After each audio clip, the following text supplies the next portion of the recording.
I'm speaking Yeah. to composer in residence for 2022 for the Newburyport Chamber Music Festival, Jon Deak, and a fantastic composer and a friend of mine and someone I've looked up to for I don't know, decade, 2 decades, a long time. And Jon, where are you? Where are you right now? I'm in Likewise. Philadelphia. I'm in Driggs, Idaho, which is a town of about 2,000 people, just on the windward side of the Grand Teton Range, right near, we're only a few hundred yards from the Wyoming border, which runs right along the crest of the Teton Range. And I spend, I don't know, somewhere between 4 and 6 months a year now since COVID out here, but I still gravitate back to New York once in a while, or I don't know, more than half the time, I suppose, something like that. Well, it's interesting because I associate you very much with the outdoors and with the mountains, with the high mountains and rock climbing. But I also think of you as an urban dweller, you know, a New Yorker kind of through and through, right? And it's interesting, this kind of Clark Kent Superman aspect of Jon Deak, the composer there. Oh, that's true. There is sort of a split in there. I've always been profoundly attracted to the earth and the outdoors, and not only the outdoors, but the wild part of the earth, both vegetation, animals, and rock and ice. I've just always been that way, and yet I have lived almost all of my adult life in New York City. I only started identifying as a New Yorker, I think, since 9/11, because I was very touched by the way my fellow New Yorkers responded to that tragedy, as opposed to a lot of the rest of the country, which seemed to be cowering under their beds a lot. I don't want to be a New York chauvinist, but because in fact, I feel like I'm basically a citizen of the earth, period. Well, it's interesting because I grew up in New York City, was born and bred there, and I still think of myself as very much a New Yorker, but I also have this draw towards the outdoors, towards forests, not beaches so much, but forests and mountains, and boy, I remember just right before the pandemic, I was in Santa Fe, driving from Santa Fe to Boulder. And at one point I was just by myself in a rental, and I had to pull over. There's this view of the mountains, and it was so beautiful, and I was so awestruck. I actually just had to pull over and just get out of the car and kind of just, just take it all in, just for, I don't know how long I stood there, but there's something about the mountains to me, which really sounds almost like a spiritual experience you had there. It was amazing. Now you're from Indiana, is that right? Yeah, a rural county, but in North Indiana, bordering the Lake Michigan, called Porter County. And in those days, it was maybe 20 miles from Gary and 40 miles to Chicago. Nowadays, it's almost like a exurb or nearly a suburb. In those days, it was pretty pretty disconnected. And the grade school that I went to, kids that I went to school with were largely from the local and even farming communities, and I really related to them very, very, very personally. I still admire some of the values that they had and so forth. I suspect Newburyport was probably like that. I first started coming to Newburyport in the early 90s, and I think they had just built, or they were building the train line from Boston to Newburyport. And I gathered that certainly changed real estate prices quite a bit, and probably changed the culture of the town very much, because it became the last stop where you could very easily just commute into Boston, whereas before that, I think it Uh-huh. was probably, 50, 60 miles from town. Was, at one point was quite remote, actually. Mhm. Was So that one of those towns that was associated with the religious stuff of the 17th century, pilgrims and the witch hunting and all? I don't Or think so. was there a supernatural quality to the town? I'm no expert on it, and I'd get in trouble if I spoke about it. But I tend to associate Newburyport more with commerce and with the building Ah, of clipper ships, and Newburyport hmm. was at one point, I think it was larger than it was the largest city in Massachusetts, bigger than Boston back Wow. in colonial days. Well, So the name itself seems to speak of progress and commerce. yes, I think Um, so. yeah, the new port. Yeah. Wow. Anyway, it was a beautiful town. I remember being there with you, and it was quite striking. Yeah. I love that.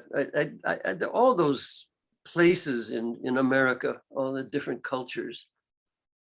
This place in itself is amazing. It's one of the only counties that well, where people get vaccinated and wear masks and stuff, and kind of like New York. Whereas in a lot of Idaho, people are either ignoring the pandemic or whatever, or resisting it somehow, and then wind up in hospitals over in Washington State. Yeah. But anyway, yeah, this county is filled with just lovely people and incredible mountains. Yeah, Now, how did you? if I had this organized, I would have been on one of the mountaintops. And Well, so well, I don't know if we could get reception there. I want to get to that. So how does a country boy from Indiana get into rock climbing? Because I think you were quite a serious you are quite a serious rock climber, and not just Well, not just hiking up, but pitons and ice yeah, axes like that. yeah, that's true. I was a not a great climber, a fair to middling climber, and the the the call of that wild, to quote a certain novel that we all probably read, which I read repeatedly, the Jack London. It called me very, very distinctly, and I played as a kid in the sand dunes, which was that at that time pretty much a wilderness, and I used to imagine that I was exploring, along the sand dunes overlooking the beach, and now it's become suburban, but in those days it was pretty wild. And then when I got into climbing, I worked. Some of my first jobs were in the summer in Estes Park, and just fell in love with the mountains there. And Where's Estes Park? Estes Park is north of Denver. It's called Rocky Mountain National Park. It's a great kind of tourist center, but you can find places to really, really get off and do some rugged travel. And the idea of that rugged travel is what really got me. My son, Forrest, eponymously named, he's now a forest ranger, Oh, and he is one of the lead climbers, or rock climbers of his generation. Is far surpassed me, because he's really interested in those superhuman, wall climbs. I was more interested in, gee, how do I get across this mountain range? I'm going to need some equipment, and that sort of one thing led to another, and that sort of informed my attitude toward music, also. how so? Yes. How so? Well, I wanted to, from an early age, compose music. And in order to compose music, I had to learn certain things, but basically just let myself go into the wild, as it were, of music. And I was very fortunate at age 6 or 7 or something like that. My parents had saved up to buy a beat up old upright piano, which was necessary in those days and my piano teacher I would, those little lessons, teaching little fingers to play. I would learn those pieces, but I wouldn't be satisfied. So I'd make up parts on my own about them or change them around in various ways. And my old Mrs. Kepke, to her credit, would clap her hands in delight and encourage me to do that. So that's how I kind of got into composing. In other words, there was something that didn't exist there before, something there to discover that was always compelling to me, I guess. So you were about, what you said, around 6 or 7 at that time? So, all right, you run this this amazing thing in New York City, or founded it, the Very Young Composers Project. And I've wondered about that because I've done residencies in Philadelphia in inner city schools and composition residencies, and the struggle is how do you get children to write music when they don't have the notational skills, right? Classical music has very specific rules for notation.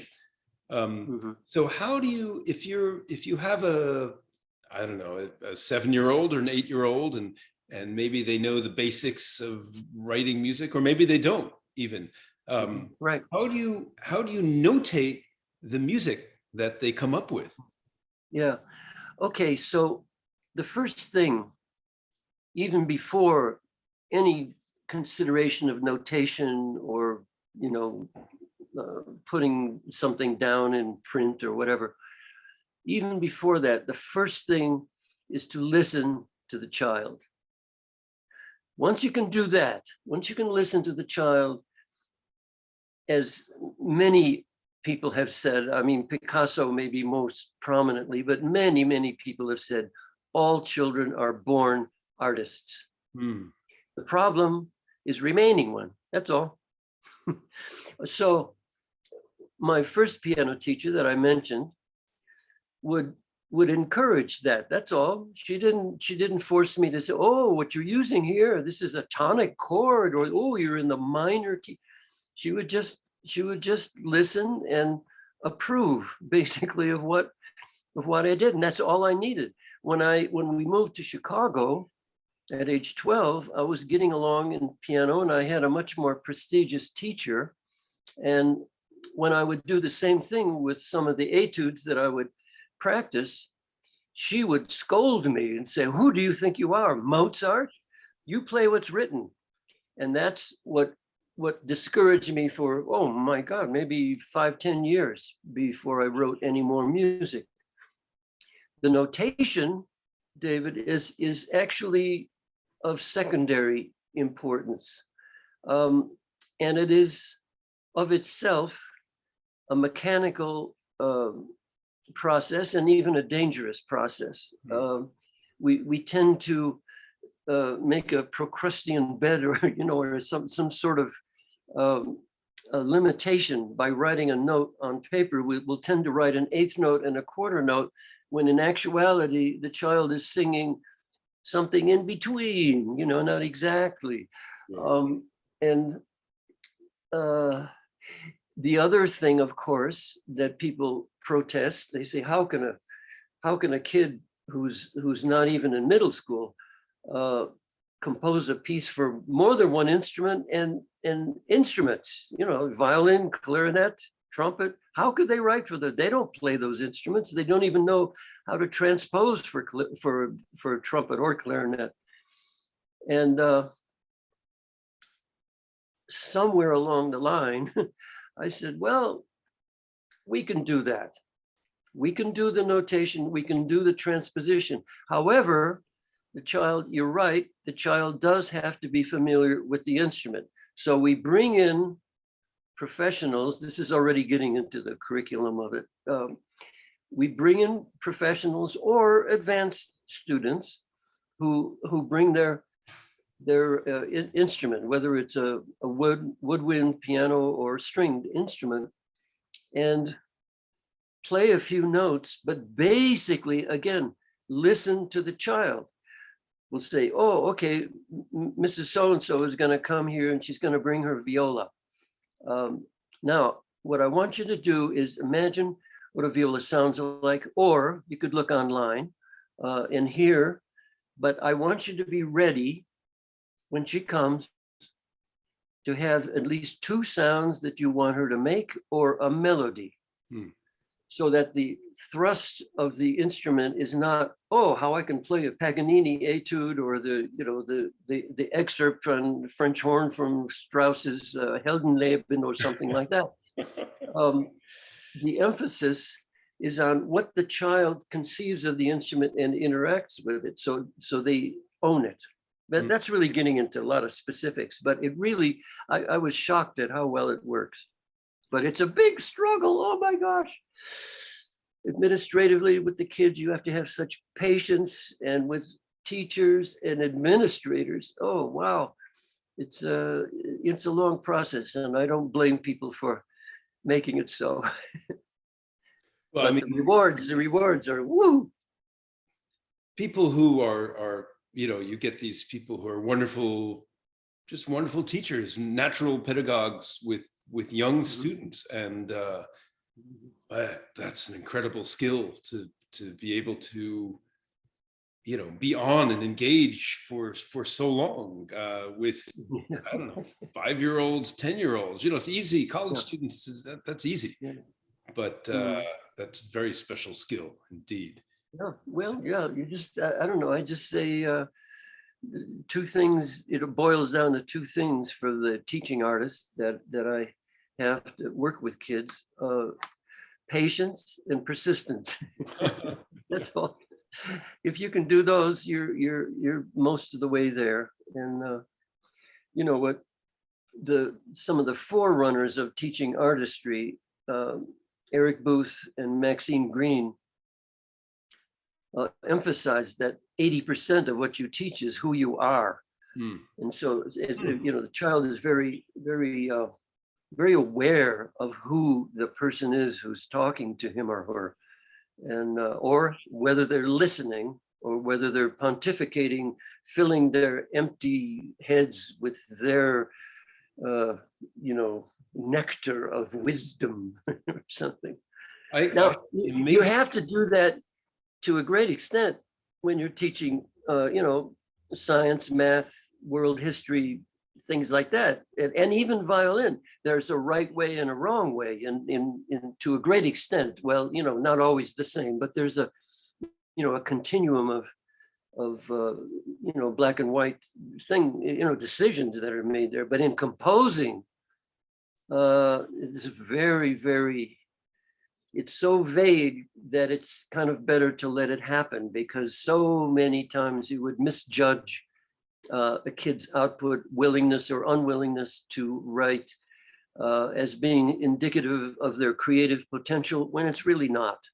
It's indicative of either their parents or what they had for breakfast, or their mental development at that moment, which is different for each child. That's what makes it fascinating. If we were all the same, it would be, it wouldn't be what it is.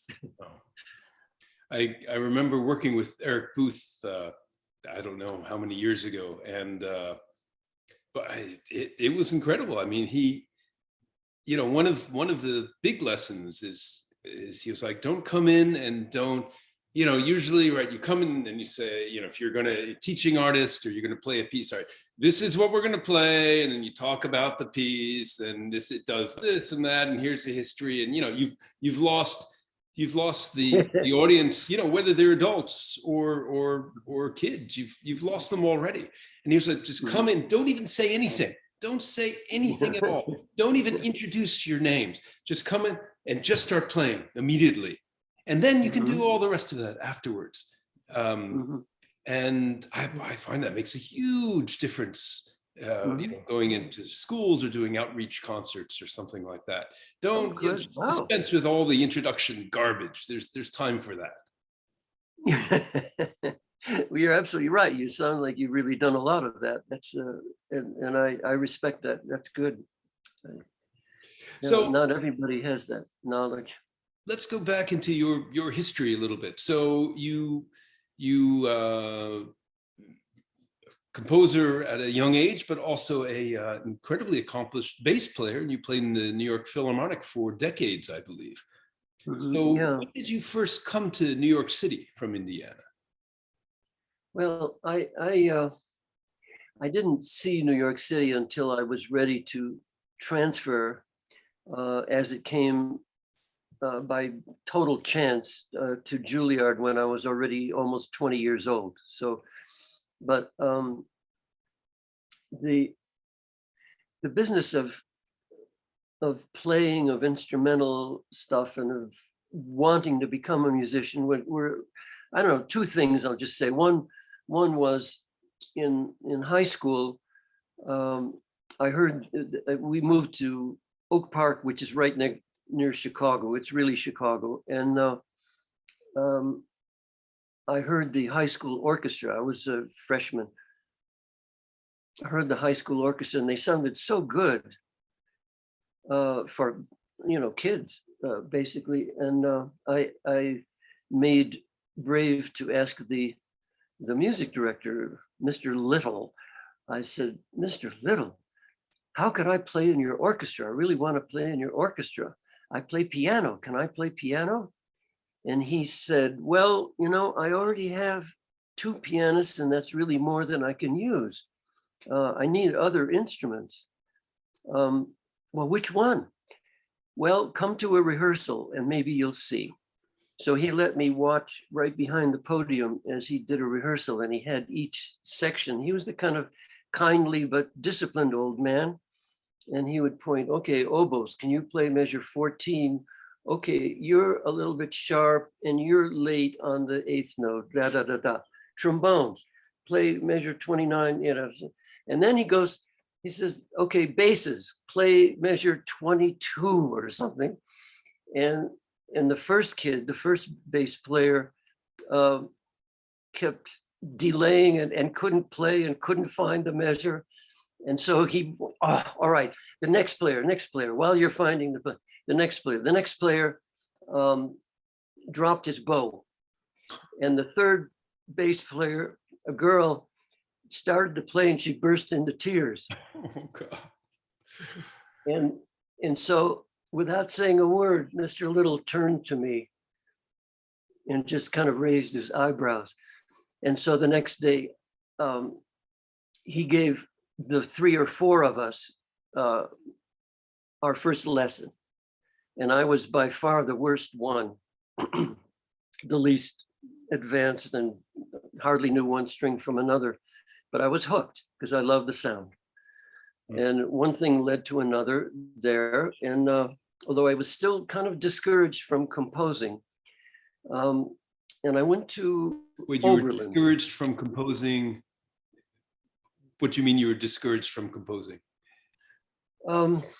It was like you had to, you had to be special, a genius, and have gone to Harvard or Juilliard or something in order to really be considered a composer. And well, there were many factors in there. I won't say that, the style of this is back in this is going back to 1960, 61. But I really, really wanted to be a musician, and this was the avenue, and I loved the bass. So I went to Oberlin, and that was great for a couple of years, and I loved the intellectual atmosphere at Oberlin, but I really needed to, I was ambitious, I wanted to really get into, I was attracted to New York. Let's see, even before we moved to Chicago, I happened to see, this is just in the early days of television, we're talking mid 1950s, there was a young people's concert. No, there was an omnibus concert. This is even before Bernstein's young people's concert, an omnibus program on television. And this is the story. I've been writing my reflections. I put this story in there because it was a turning point for me. Leonard Bernstein starts conducting. Like you said, yeah, I don't think he said anything. Starts conducting. Orchestra plays the opening measures of the Beethoven Fifth Symphony. He turns around, stops the orchestra after about 10 measures or less, and says, "That's the Beethoven Fifth Symphony. Everybody knows that symphony," because this is right after World War II. That was the Allied victory motto. That piece was dictated to a genius from heaven, right? Well, and then he looked at the camera with this impish grin, and he said, "We're gonna change it." That's great. And I leaped from my chair, as I felt as if he was speaking to me personally. Hmm. And what he did then was go back. I mean, he didn't just fool around with it, but he played Beethoven's early sketches for the symphony and how much of a process it was for him. In other words, he was not Mozart. He struggled with music, and he struggled to make the right feeling, the right flow, the right form, the right textures and all of the symphony. And so you had a glimpse of the creative process. And that hooked me. that process hooked me. And even though it was on some kind of media, I vowed that I would become a musician. And eventually, as it wound up, playing in his orchestra and being mentored by him personally, it was very, very lucky. Wow. But it did take a lot of persistence. So you played under Bernstein and worked with him then. That must have been an amazing Absolutely. experience. Yeah. And especially in his later years, he heard some of my pieces and would give me comments and generally praise. And so for the last few years, I felt very, very close to him, but mostly the point is that I was inspired by him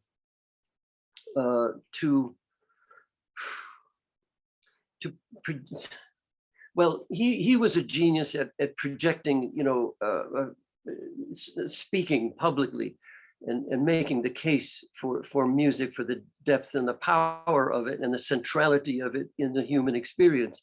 I was not gifted in that way, but I was really obsessed with the idea of getting music out of people who are not necessarily PhDs and geniuses themselves. Not that I discounted them, and a lot, incredible music was written by gifted professionals, but such a rarefied atmosphere gradually becomes, I hate to say the word, elitist. Sure. And therefore weaker, almost impotent, because the general public knows not much about it, whereas popular music includes regular people and therefore has a lot of power. Mm-hmm. Where I felt that the symphony orchestra was really the proper mode of this, because it expressed the depth of the human experience in a way that no other, I think it's the greatest thing humans have ever come up with, frankly, is the symphony orchestra, bands, ensembles that are connected with these often ancient instruments. I mean, how old is the flute? How old is some form of violin, the drums? I mean, these go back to the Neolithic, and there's a beautiful, lengthy history there that gradually informs us, just as, our hair color and the fact that we have two eyes or whatever. I mean, we inherit these things. We inherited these beautiful instruments, and I think they have a lot to say to us. I mean, the range of color that is available to the composer with the symphony orchestra. I mean, for me, I think of myself as a chamber music player and a quartet player, but I mean, orchestra, the full power of lower brass, the full brass, the winds, the strings, all coming at you at once, or just a solo oboe. cry in the wilderness by itself. And I mean, it's what a tool. I mean, I've never thought of it before, but like you're saying, I mean, it's an unparalleled tool for expression, in fact. Yeah, it is. It is. Every note that you hear from an orchestra is not just thought of at that moment. It's like, it has an antecedent for hundreds, thousands of years. And therefore there's more than just an A flat or something. It's or on a certain tone color. It brings so much depth to it that that's way beyond words. I think at the beginning of 2001, the movie, right? The ape like uses the bone and hits someone and flies in the air, and then you see it turns into a spaceship. But maybe maybe it should have been the ape was playing that bone, and it turns into a wind player in an orchestra. Yeah, it turns into a flute. Yeah, that would be analogous. Yeah, yeah, that's quite a good way to think of it.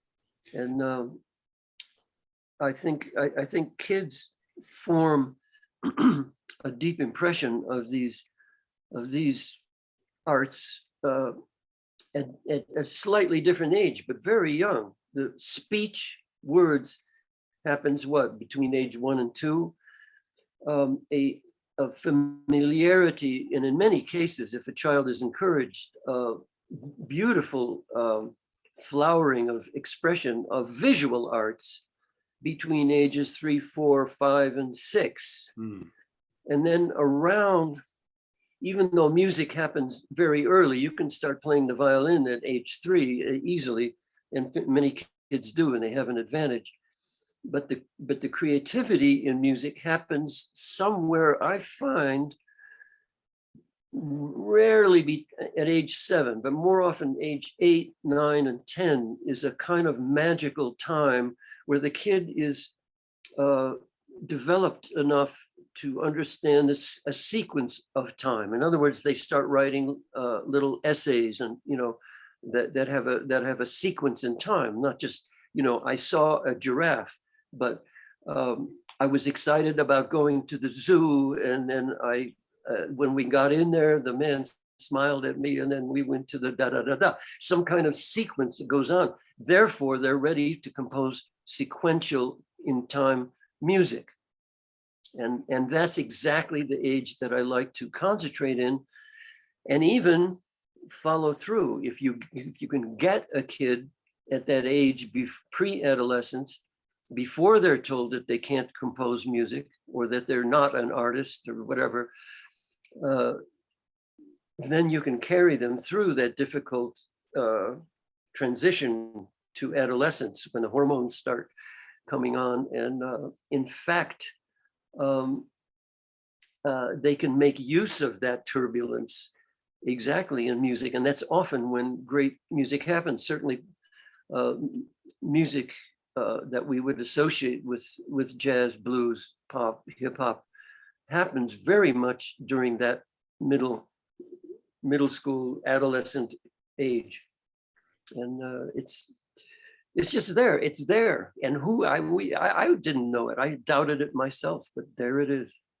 I mean, music is ultimately, right, it's this it's expression, this kind of language in and of itself. And I think of your music, for me personally, so influential in this idea of Sprechstimme, and going back to, I think of also this early klezmer music where a violin or a clarinet would be imitating a human voice and saying things very, very specifically, even though you don't know the words, right? And your music also being so kind of honest in its expressive power and capabilities, right?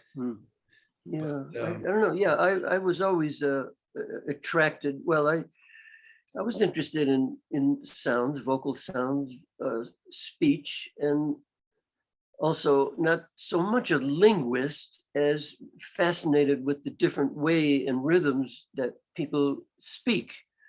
And therefore it seemed natural to me to join speech and music. Now, obviously songs have words, and that's a joining there, but actually the instrument itself can create sounds that are word-like. As you say, you may not know exactly what they're saying, but they have a personality, a character, a color, and a rhythm. I mean, we right away I could hear the difference between Rossini, da da da da da da da da da da da, the style of music and the rhythmic stuff that he uses, as opposed to Debussy, which the music is more calm and less accent, and not to mention Russian, various languages of Africa, Caribbean, South America, and Asia. Oh my goodness! So that's why the music sounds the way it does. And when we work with kids, we make them aware of the fact that they are speaking English, and the English language is based on triplets mostly, with some offbeats thrown in. Da, da, da, da, da, da, da, da, da, da, da. And that we speak more that way than Deutsch or French or Spanish or Italian. Da, da, da. It has a different, that speaking that way is going to very profoundly influence the way you write your music. Well, I have to get you and Rena, our librettist for next summer, the poet. I have to get you in the same room and oh my goodness, see what'll happen there. I spoke with her. I hope we can. Yeah, I hope we can do that. Yeah, I was very attracted to her works, and for me, it's a long kind of subconscious almost process. If I'm going to set a text that I haven't written myself, it's I can't tell you exactly how I go about it and how it happens. It's kind of like, I'm not sure. I'm just at the very beginning of this poem that you wrote, which is called "The Jury," and which Rena wrote. Yeah, and one thing that I am attracted to in my own composing is almost willy-nilly, just subconsciously, the music will come out on several different levels, anywhere from philosophical to rhythmic absolute music, to textual music, to farce and comedy and humor. And often what people perceive at first is the humor, and the other levels they may or may not find, because I myself have completed a piece and then upon hearing it think, oh my God, there's that other way of playing it. And often a perceptive interpreter like yourself will bring out some things that I didn't even think of in music. Sometimes I just shake my head in disbelief. So anyway, getting back to "The Jury" by Rena. Let me interrupt that just for a second. That's an interesting point, because I think the danger there is if composers overnotate exactly what they want, they might be closing doors to other interpretations which hadn't occurred to them, in fact. Right? Yeah. There's a balance there, and I mean, I've done a lot. I was inspired by the improvisers in the performance art movement, and John Cage and all, and about chance and indeterminacy of notation, which leaves more to the performer, and that's great. But there is still a coherent thought of a composition, and that's what I like. I'm attached to that. I do collaborations, but when it comes down to it, there's a piece that comes from deep inside me in that crazy, multifaceted way that I was saying. And I have to own that. So in general, and I don't close doors, in general, the composer needs to help the performer to understand his or her vision of what this piece is about and how to interpret it, how to affect it in performance. Okay, that's beyond the technical stuff. Oh, this note is too high. I can't play that fast. You know, this doesn't sound good. Da da da da. It's beyond that. So a performer takes that music and if the performer is insightful and really understands music, and it helps, by the way, you even said this, if the performer has composed music, him or herself, it gives them a greater insight into the process, the difficulty, the struggle, the joy, of composing. It makes them more susceptible, more receptive is the better word, more receptive to the composer who is also undergoing a process. And likewise, if the composer, and I consider myself certainly one of these, if the composer is open to that which a performer brings to a piece and can add something, then you've got a true collaboration or a partnership. That's across the composing, performing. I mean, the whole jazz idiom and his history and branching out of various forms of jazz shows that to us. And I think in our quote unquote classical, which I don't like that word either, but you know, in this, you know, in the symphonic kind of thing, even string quartets and whatever, we get too separated between composer and performer. There is such a thing as both, but the two of them have gotten way too wide apart. You know, they need to communicate a little more fully, I think. Well, there's always this, boy, it's interesting, right? This balance between fealty to the score, to the notes as written down, but also, as you were talking about earlier, not feeling handcuffed by it, because in fact it's expression. And you'll get in arguments. I've gotten in arguments in rehearsals where, you know, I mean, it's natural. Beethoven quartet, just relaxing a little bit at the end of a phrase, waiting before the next phrase, and occasionally you'll have someone saying, "Well, you know, it's not written in. It doesn't say, you know, retard there," and you're like, you know, are you insane? He didn't write it out, but it's in the music. It's written in the music. How can you not just let it relax a little bit at the end of a phrase there? That's what the music says that, and maybe the notes on the page don't delineate that specifically, but you know, it's like an actor being handed a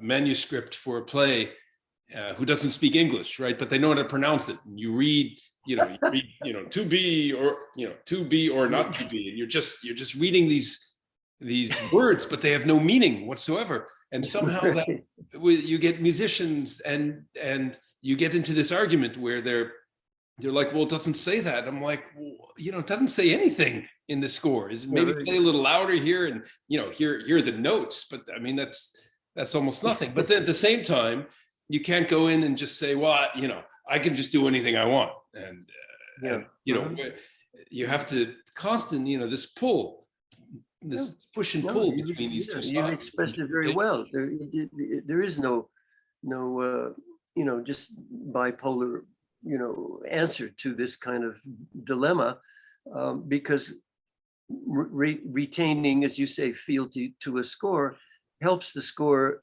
exist over long periods of time. It doesn't migrate completely out of recognition. You know, on the other hand, and we've seen this in, you know, I go to, you know, I love Japan and the Japanese culture, but and we certainly have examples of this ourselves. And I'm just going to use this. their tradition of no drama, Noh, of no drama, and even kabuki theater is so it's almost ossified. It's so rigidified that you almost have to be a fifth generation um, actor to play a certain role, whether it's the protagonist, antagonist, or the female impersonator, or the joker or the clown. It is so forbidden to just inject your creativity into that, that the art form becomes ossified, and you find that the audience dwindles drastically to things like that. So we're not that ossified in the symphonic world, but look out, we got this little bit of problem there. It's we've got to definitely broaden our horizon. Well, I mean, so I don't know much about No or Kabuki, but I'm wondering what if you saw a No play today and you saw it 100 years ago, what would the difference between those two performances be compared to hearing Beethoven's Fifth performed today or 100 years ago? I mean, that's a good question. I mean, I think the rigidness of the No drama would be greater than in an interpretation in our symphonic literature. I think, and there is no answer to what you're saying. You do want to hear the original work because it expresses something of itself. You don't want to lose that. I mean, you're going to an art museum and you're looking at a classical Renaissance sculpture or a painting, and you don't want to start taking out a paintbrush and messing around with it because you lose the original. You could copy it, which many artists have done, and reflected significantly on the original. I mean, Juan Miró did that with the Dutch masters, 17th century Dutch masters. He would copy them, but do it in his wild kind of paranoid style, and it would reflect quite creatively on the original. But you can keep the original. And I think a lot of art institutions now are realizing that you can keep the original, you can refer to the original, and you can make something, almost bouncing with my hand, something resilient about it. But just a couple of weeks ago, I saw the opera Eurydice by the librettist and the composer Matthew Aucoin, and Ellen, I forget her last name. The original myth, the folktale, whatever you want to call it, the original Greek myth of Orfeo and Eurydice have gone through perhaps hundreds of retellings and reimaginings down the centuries. And this was yet another one. The nifty thing about this one is that the tale was told through the mind of Eurydice, not Orfeo. He's usually the one who plays the music and is so upset at losing his love. But this was told from her standpoint, and it made quite a difference. And it made the whole thing very flexible and bouncy and frankly also scary, because it's a scary tale. I mean, anytime you deal with death and revivification and the remorse and yet the attraction of death, that's scary stuff and goes right deep. So I think we do that. We need to do that in music, and I think a lot of art institutions are beginning to realize that. The one thing that I think that I have to push further is this idea of listening to younger people. I think that still is not valued enough. I think young people, and I mean anywhere from ages 8 to teenage something, are not considered well enough. You know who really inspired me the last couple of years, because I'm being a wilderness guy and all that, I'm very attracted to the beauty of the natural earth, and whether it's spiritual, and I sort of am a spiritual guy, I guess, or not, or whether one is pantheistic or whatever. This young girl, Greta Thunberg, from a couple of years ago, just before the pandemic, unfortunately, eloquently expressed the dilemma that we're in with this beautiful earth. And I'm hoping that she has awakened enough people to the need, not for our sake, but for the generations to come, to care for the earth. And I think there's some insights that these young people can have that we adults, and especially old people like me, need to hear. I need to hear from that generation. God, people, can you believe people born in this century are going to be alive at the end of it? A lot of them. Yeah, humans don't have a great track record for long-term planning, it seems. But nope. But well, along those lines, let's talk about Rena's poem, "The Jury," because in fact, the entire poem is about human nature, in a somewhat, possibly, I suppose one could say, a certain dark vision of human nature, which is attractive, which was part of the attraction of the poem to you, right? Yeah. Well, it is. Yeah, I mean, I like the. I like darkness. It was, it's pretty early morning here even.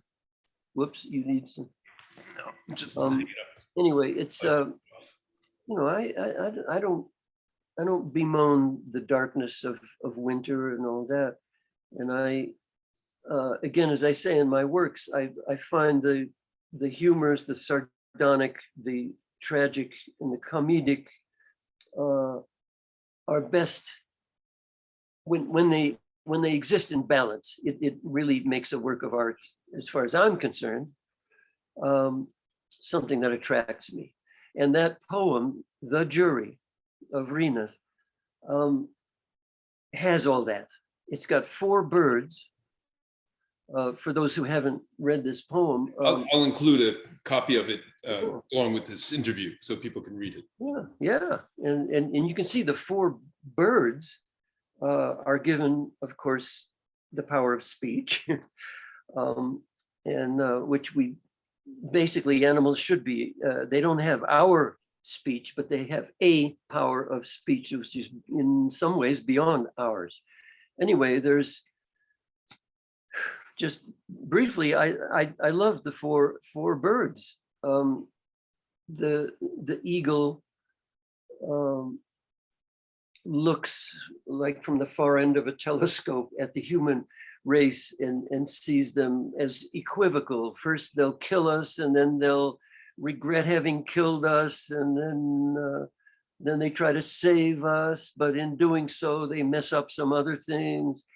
And the pigeon, of course, who is in this case, these are pigeons who exist in the cities along with people, and the pigeon is obsessed with our feet, because that's where they are. I mean, they're on the level of our feet, and the pigeon sees the arc of humanity as one from the soldier and the farmer with the spiked boot and all, and transforming into the rag-clothed homeless person of the city. So the pigeon sees that arc.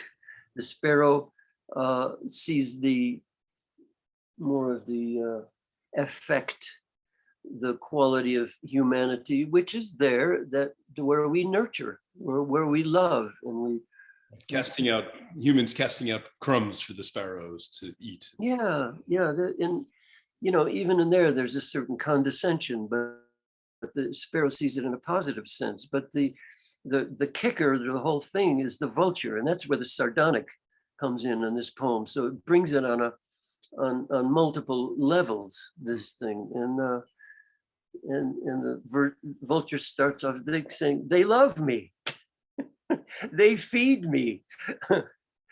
And then it turns out, "Oh yeah, I eat them." Yeah, right. I really, it's an act of love there. And so the eagle sums it up and kind of has the last word. And that is a dark, it ends dark in darkness. And I'm not sure how I'm going to treat that. I can't tell you now. It'll only come out when it comes out. Well, the piece is for string quartet and soprano, so that gives you a whole world of opportunity of different colors, different instruments for different voices, and yeah. I like the instruments to embody actual personages or characters, and that's why I let them speak. Like the piece that you played, Lucy and the Count, the first violin personifies Lucy, the innocent heroine, and so on, and the cello and viola are the kind of civilized debaters of what's going on, and really are a little blustery.